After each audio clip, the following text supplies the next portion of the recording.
হযরত থানবী রহমতুল্লাহ আলাইহি ইচ্ছা করে আস্তে আস্তে দৌড়ায় বিবিরে আগে যাওয়ার সুযোগ দিয়ে দিচ্ছে। বিবি সীমানা পর্যন্ত আগে চলে গেছে। তো এই একই মাঠ দিয়া আর একদিন হযরত থানবী বিবিরে লয়ে যাইতেছে। আজকে আবার শখ জাগছে, ওই গাছ পর্যন্ত, এখান থেকে আবার দৌড়, চলো আগে কে যায়। এবার কিন্তু হযরত থানবী বিবিরে আগে যাইতে দেয় নাই। কঠিন দৌড় দিয়া হযরত থানবী বিবিরে পেছনে ফেলে তিনি আগে সীমানায় হাজির হয়ে গেছে। যে উল্টা দিকে দাঁড়ায় হাসতেছে। বিবি দৌড়ায় হাঁপায় কাছে গেলে বলে, তিলকা বিতিলকা। সুবহানাল্লাহ। খোলা আকাশের নিচে দাঁড়ায় নিজ বিবির তিলকা বিতিলকা বলতেছে।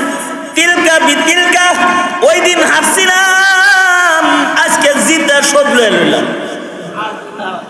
বিবি কয়, তাই কি হয়েছে? সমান হয়েছে, ম্যাচ ড্র পজিশন।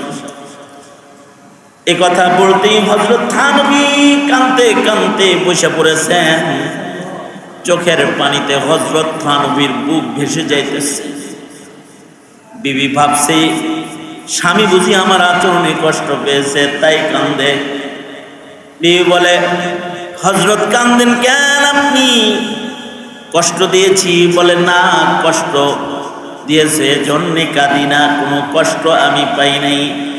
কান্দেন কেন? কয়, আজকে খোলা আকাশের নিচে আমার নবী হাবিবে কিবরিয়ার মুখের একটা শব্দ তোমারে বলছি, যে শব্দটা আল্লাহর নবী উম্মুল মুমিনিন আয়েশারে বলছে। তোমার সাথে দৌড় খেলা, আজকে নবীর সুন্নাহর অনুকরণ কইরা আজকে তিলকা বিতিলকা শব্দটা চাঁদের রাত্রিতে খোলা আকাশের নিচে তোমারে বইলা একটা সুন্নতের রং নিজের আমলনামায় উঠাইছি। কান্দিছি, আমার এই রংটা যেন আমলনামার ভেতরে কবুল হয়ে লাইগা থাকে। জিন্দগির কোনো রং যদি হাকিকতে কবুল নাও হয়, তো আজকের দৌড়টাও যদি আল্লাহর কাছে পছন্দের হয়, তাহলে আয়েশা আর রাসূল যে জান্নাতে যাবে। আমি বলবো, আল্লাহ, আয়েশা আর রাসূলের মধ্যে একটা দৌড় আমার জীবনে আছে। বোঝা যায় আমি রাসূল ও আয়েশা এদের দৌড়েরও নকলকারী। আল্লাহ, তুমি তোমার নবীর নকলকারীকে দোজকের আগুনের ভেতরে ছেড়ে দিও না। এইটা আল্লাহর কাছে কম, এর লেগে দৌড়টা দিছি। মাদ্রাসা না থাকলে মানুষ দিন বুঝবে না, দিনের সহি তরবিয়ত জমিনে থাকবে না। আমাদেরকে তো আল্লাহ তাআলা খায়রে উম্মত বানায়া জমিনে পাঠাইছেন। সারা দুনিয়ায় যত মানুষ আমাদের পূর্বে আগমন করেছে, তাদের দাম আর আমাদের দাম আলাদা না? নাকি আলাদা না? আলাদা না? আলাদা। এই উম্মতের দামই এত বেশি যে এই উম্মতের সদস্য হওয়ার জন্য নবীগণ দরখাস্ত করছেন। আল্লাহ তাআলা আমাদেরকে দয়া করে ওই উম্মত বানাইছেন। উম্মতের দপ্তরে, খায়রে উম্মতের দপ্তরে নিজের নাম টিকানোর জন্য, নিজের নামকে খায়রে উম্মত হিসেবে উত্তম উম্মতের লিস্টে নিজের নামটা রাখার জন্য কিছু কাজ আছে। সেই কাজগুলা করতে হবে। যদি সেই কাজগুলা কেউ না করে, তাহলে সে দাবিতে উম্মত হবে, কিন্তু হাকিকতে সে বহিষ্কৃত হবে।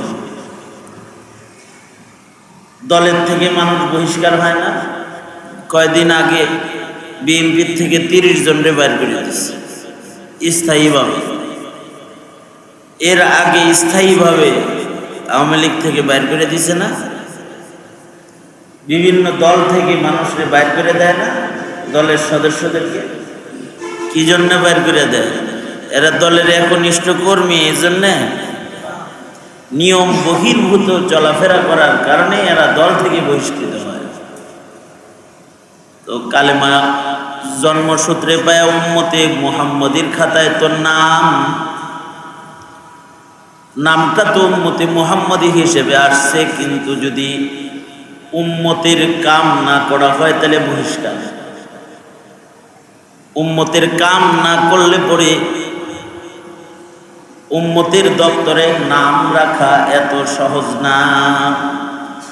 উম্মতের কিছু কোয়ালিটি আছে, উম্মতের কিছু দায়িত্ব আছে, উম্মতের কিছু রংঢং আছে, উম্মতের কিছু জিম্মাদারি আছে, সব আদায় করানো লাগবে।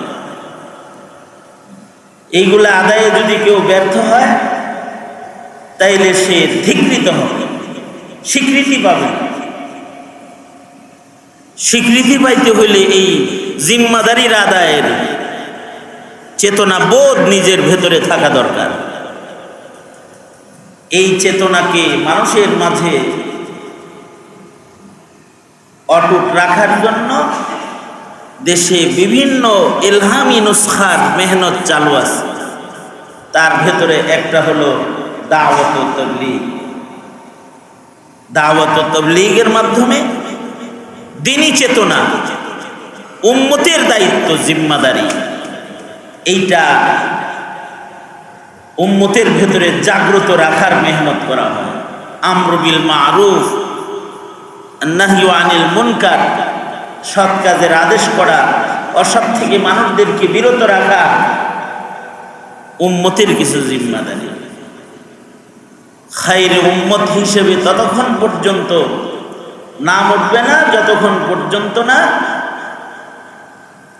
এই উম্মতের যে জিম্মাদারিটা আছে, মানুষকে ভালো কাজের আহ্বান করা, অসৎ থেকে মানুষদেরকে বিরত রাখা, এই জিম্মাদারি যতক্ষণ পর্যন্ত আদায় না করে। কারণ কিয়ামত পর্যন্ত আর কোনো নবী আসবে না। আমাদের নবীকে আল্লাহ তাআলা শেষ নবী বানায় পাঠাইছেন। তাহলে নবীর নবুয়ত থাকবে, নবীর জিম্মাদারি নবীর উম্মতরা আদায় করবে, উম্মতরা নবীর জিম্মাদারি আদায় করতে থাকবে। এই জিম্মাদারির কারণেই এক ভাই অপর ভাইকে দাওয়াতের মাধ্যমে এক ভাই আর এক ভাইয়ের খায়ের খাহি এটা প্রকাশ করবে এবং আল্লাহর হারানো গোলামদেরকে আল্লাহর দিকে আহ্বান করতে থাকবে। নবীগণ যে মেহনতগুলো করেছেন তার ভেতরে আরেকটা মেহনত হলো মানুষের তরবিয়তি মেহনত, আমল সংশোধনের মেহনত। উম্মার ভেতরে নবীর সুন্নত যত জিন্দা থাকবে, উম্মা আল্লাহর কাছে তত মাহবুব থাকবে। যদি সুন্নত না থাকে তাহলে আল্লাহর মাহবুবিয়াত থাকবে না।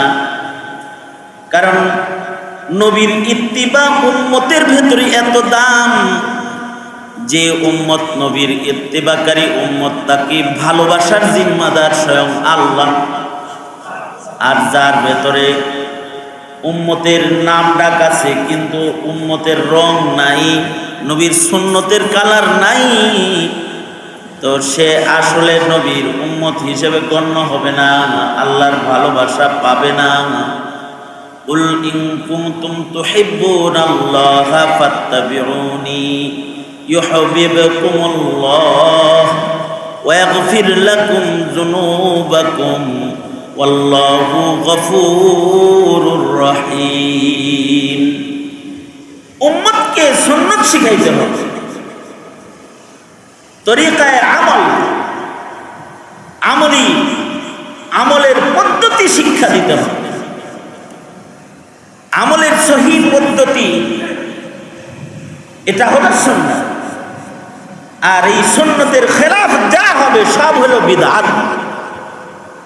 সুন্নত আমলকে ওজনদার করবে আর বিদআত আমলকে বরবাদ করবে। একটা মানুষ নেক আমল করতেছে কিন্তু সুন্নত নাই, তাহলে তার এই আমলের দাম থাকবে না।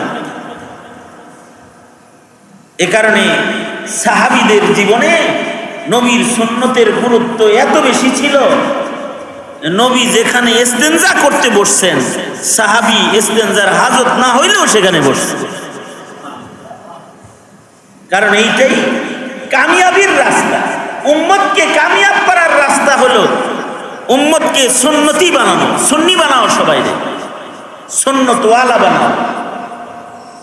रिफातू की जुस्तजू में, रिफातू की जुस्तजू में ठोकरे तो खा चुके, आस्ताने यार पर अब सर झुका कर देख ले, आस्ताने यार पर अब सर झुका कर देख ले। কল্যাণের আশায়, শান্তির আশায় বিজাতির অনুকরণ অনেক করছো, শান্তি পাও নাই। আবার মদিনাওয়ালার অনুকরণ করো, দেখবা শান্তি কদম চুমবে। সুন্নতের ভেতরে নাজাত, সুন্নতের ভেতরে মাগফিরাত, সুন্নতের ভেতরে জান্নাত, সুন্নতের ভেতরে আল্লাহ পাকের মুহাব্বত। ইয়াগফির লাকুম যুনুবাকুম ওয়াল্লাহু গফুরুর রহিম। ইউহিব্বুকুমুল্লাহ ওয়া ইয়াগফির লাকুম যুনুবাকুম ওয়াল্লাহু গফুরুর রহিম। আল্লাহর দয়া, মায়া, ক্ষমা সব সুন্নতের ভিতরে লুকায়া রয়েছে। কেউ যদি সুন্নতির ইত্তিবাকারী হয়ে যায়, তা আল্লাহ তাআলা তাকে মাগফিরাত দিয়ে দেওয়ার ওয়াদা করছেন। এই কারণে সাহাবীদের ভেতরে নবীর ইত্তিবার দাম এত বেশি ছিল যে খেলাফে সুন্নত কোন কাজ সাহাবী বরদাস্ত করেন না। আব্দুল্লাহ ইবনে মাসউদ রাদিয়াল্লাহু আনহু উনি মসজিদে ঢুকছেন, সূর্য ওঠার পরে মসজিদে নববীতে ঢুকছেন। ঢুইকা দেখে যে একদল ইশরাকের নামাজ জামাতের সাথে পড়তেছে। ইশরাকের নামাজ একটা দামি নামাজ। সূর্য উদয়ের পরে 2 রাকাত ইশরাকের নামাজ পড়নে ওয়ালাকে আল্লাহ তাআলা কবুল হজ উমরার সওয়াব দান করে। কয় রাকাত নামাজে? 2 রাকাত নামাজে। ইশরাকের 2 রাকাত নামাজ পড়ছে কেউ, এই 2 রাকাত নামাজের দাম হজ উমরার সমান। এই দামি নামাজ এটা পড়তেছে একদল মসজিদে নববীতে, কিন্তু জামাতের সাথে পড়তেছে। আব্দুল্লাহ ইবনে মাসউদ রাদিয়াল্লাহু আনহু মসজিদে ঢুকে এগুলো ধরছে, ধরে বলে কি করছ? কয় ইশরাক পড়ি। জামাতে পড়ছ কেন? এরা মনে করছে যে জামাতে ফরজ পড়লে যেমন সওয়াব হয়, তো জামাতে ইশরাক পড়লেও সওয়াব বেশি। ইশরাকের নামাজ দামি নামাজ, কিন্তু আল্লাহর রাসূলকে জীবনে কোনোদিন জামাতে পড়তে দেখি নাই। নবী এটা একা একা পড়তে কইছে, এটা একা একা পড়বি। যদি আর কোনোদিন দেখি যে জামাতে ইশরাক পড়তেছস, তাহলে আমি ইবনে মাসউদ কিন্তু জিন্দা আছি। যেই কাপড় নবীর যুগে পরছি লাম তুখলাক, ওই কাপড় এখনো পর্যন্ত ছিঁড়া ফেরা যায় নাই। যেই বর্তনে নবীর যুগে খানা খাইছি লাম তুকসার, এখনো পর্যন্ত ওই বর্তন ভাঙ্গা যায় নাই। এখনই নবীর আমলের তরিকা ভাঙবি, যে পাথর মাইরা বাইর করে দিব মদিনার থেকে। এগুলোকে পাথর মাইরা বাইর করে দিছে মসজিদ থেকে। নবীর তরিকা পাল্টাবি।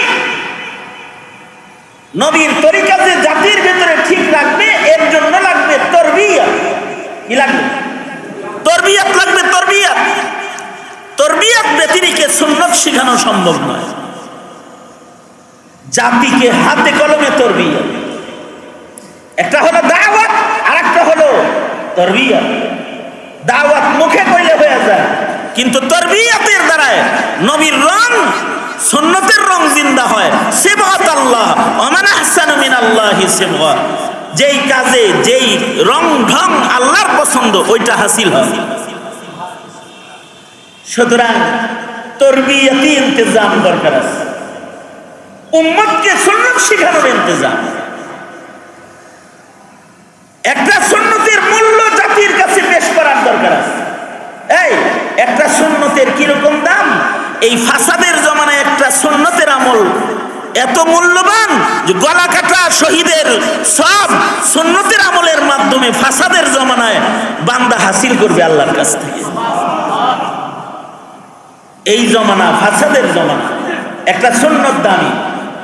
এই জমানা দাড়ি রাখলে চাকরিচ্যুত হয়, এই জমানায় টুপি বললে গালি খায়, পাঞ্জাবি গায়ে দিলে জেলখানায় যায়, জঙ্গি হয়, বোরকা পরলে কলেজ থেকে বের করে দেয়, নেকাব পড়লে পড়ে তার ভর্তি ফরম টান দিয়ে হাত থেকে কেড়ে নেওয়া হয়। এই কঠিন জমানা চলছে। এই জমানা একটা সুন্নতের অনেক দাম। এ কারণে মুমিনের কাছে সুন্নত বড় মূল্যায়িত হবে। যার কাছে সুন্নত মূল্যায়িত হবে সে নবীর কাছে মূল্যায়িত হবে। মানা হাব্বা সুন্নতি ফাকাদ হাব্বানি ওয়া মানা হাব্বানি কানা মাই ফিল জান্নাহ। যে সুন্নতওয়ালা হবে সে, নবী বলেন, আমার লগে জান্নাতে থাকবে, আর নবীর লগে জান্নাতে থাকবে সে। এই কারণে আমাদের আকাবিররা হাদিসের পাতার থেকে সাজ নাদের সুন্নত গুলোকে কুড়ায়া বাইর করে ওইগুলোর আমল করছে। যেগুলা সাধারণ মানুষ আমল করে না, এইগুলারে কুড়ায়া আমল করছে।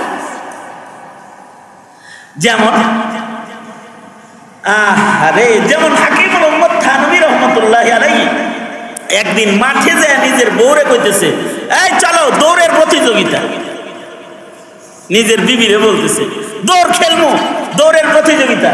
কার লগে? কয় তোমার লগে। বিবি মনে করতেছে বুড়া বয়সে স্বামীর বুঝি দৌড় খেলার শখ জাগছে, পিসাব মানুষ তো কারোর লগে দৌড়াইতে পারে না, আমার লগে দৌড়াইতেছে। ঠিক আছে চলেন।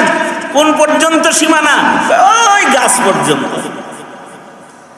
ঠিক আছে দেন দৌড়। তো দুইজনে মিলে স্বামী স্ত্রী হযরত থানভী আর হযরত থানভীর বিবি দুইজনে দৌড় দিছে।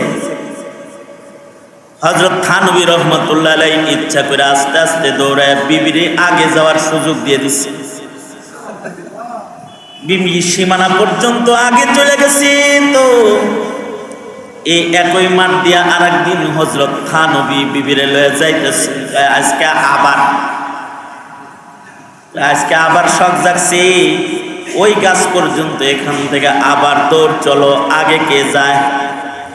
এবার কিন্তু হযরত থানভী বিবিরে আগে যাইতে দেয় নাই। কঠিন দৌড় দিয়া হযরত থানভী বিবিরে পেছনে ফেলে তিনি আগে সীমানায় হাজির হয়ে গেছে। যে উল্টা দিকে দাঁড়ায় হাসতেছে। বিবি দৌড়ায় হাঁপায় কাছে গেলে বলে, তিলকা বিতিলকা। সুবহানাল্লাহ। খোলা আকাশের নিচে দাঁড়ায় নিজ বিবির তিলকা বিতিলকা বলতেছে। তিলকা বিতিলকা, ওই দিন হারছিলাম, আজকে জিতা শোধ লয়ে লইলাম। বিবি কয় তাই কি হয়েছে? সমান হয়েছে, ম্যাচ ড্র পজিশন। এ কথা বলতেই হযরত থানভী কাঁদতে কাঁদতে বসে পড়েছেন। চোখের পানিতে হযরত থানভীর বুক ভেসে যাইতেছে।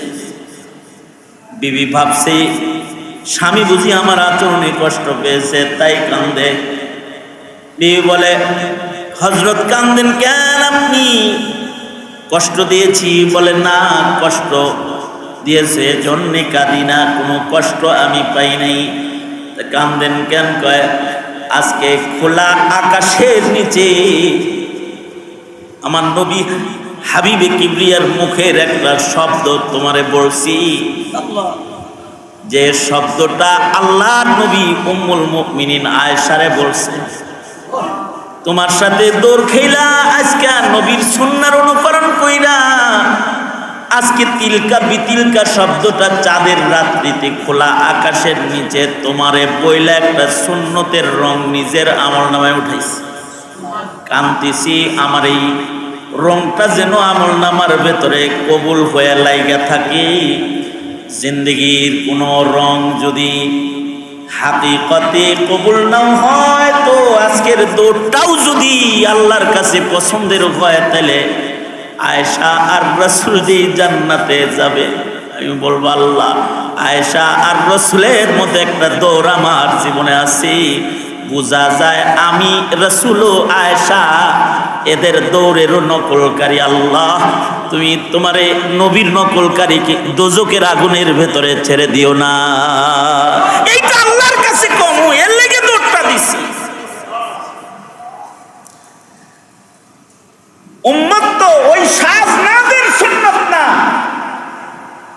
ওয়াজিব সুন্নাত অথবা যেটা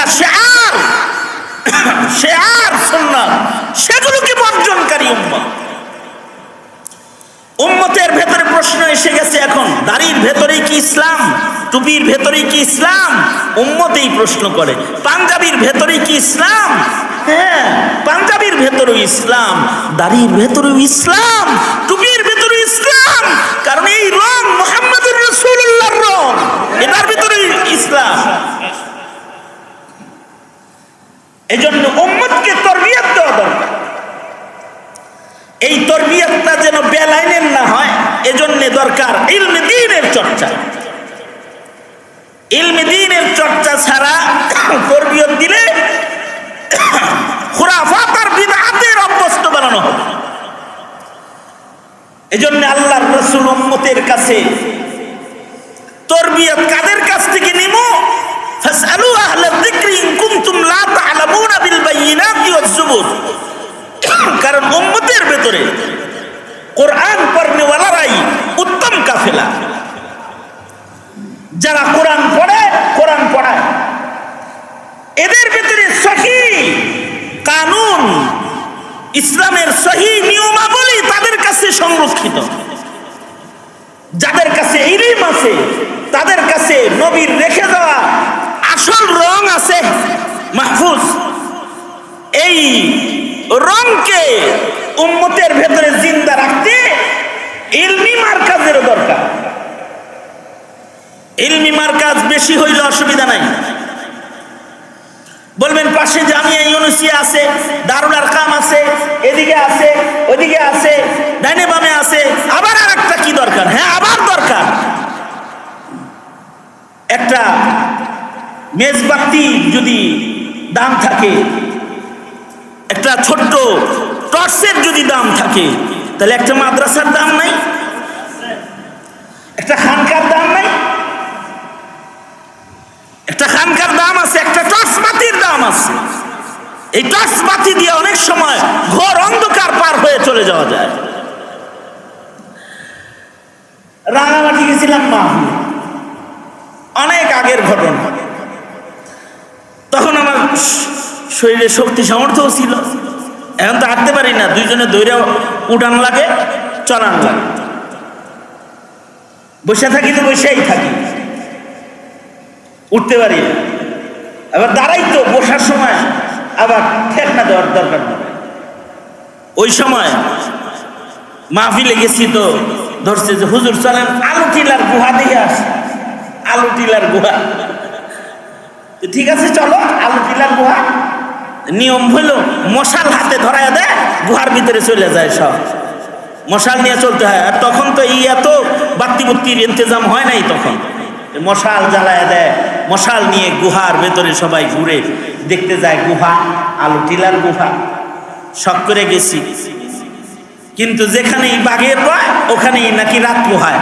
জাগো রাতে মশাল ছিল, এইগুলাই পিচ্ছিল পানি আছে ভেতরে, স্লিপ খায়া পড়া মশাল পানির ভিতরে পড়ছে।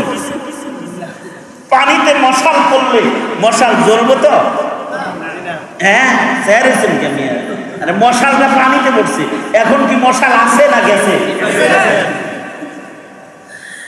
এই যে মশাল নিগলো, এখন এই জায়গার থেকে বেরোইব কেমনি? বাতি তো নাই।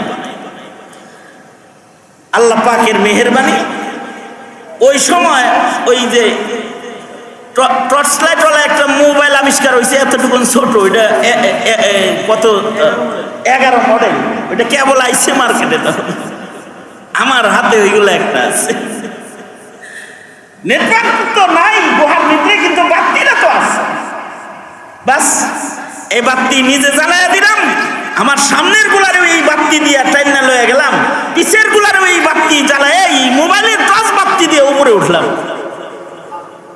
ছোট্ট একটি বাতি, মশাল যেখানে নিভে গেছে সেখানে কাজ দিয়েছে, কখনো অনেক বড় মশাল যেখানে কাজ দেয় না সেখানে ছোট্ট একটা বাতি কাজ দেয়। মিয়া, ছোট্ট একটা বাতি কাজ দেয়। সুতরাং এই যে মারকাজুল ইলমিয়াত তারবিয়া ছোট্ট একটা বাতি হইতে পারে, কিন্তু হতে পারে কখনো মশালের অনুপস্থিতিতে এই বাতি জাতিকে উত্তম পথ দেখায় দেবে, ইনশাআল্লাহ দেখায় দেবে। সুতরাং এই মাদ্রাসার সাথে থাকুন, যে কোনো মাদ্রাসার সাথে, যেখানে মাদ্রাসা হবে বলবেন আসি, এটা দিনের মশাল, দিনের মশাল। মাদ্রাসার মুহতামিম সাহেব অথবা মুরব্বী মুফতি বশির সাহেব সহকারে এই যে আমার সাথী এক হামসাবক, আমরা হাদিয়াতুল্লাহ নূর, আমরা এক সাথী, এক ক্লাসে পড়ছি আর একসাথে হাত ধরে ঘুরছি। আমি তো খেলতে পারতাম না, সবাই খেলতো, আমার তো পায়ে ব্যথা, উনিও খেলতো না।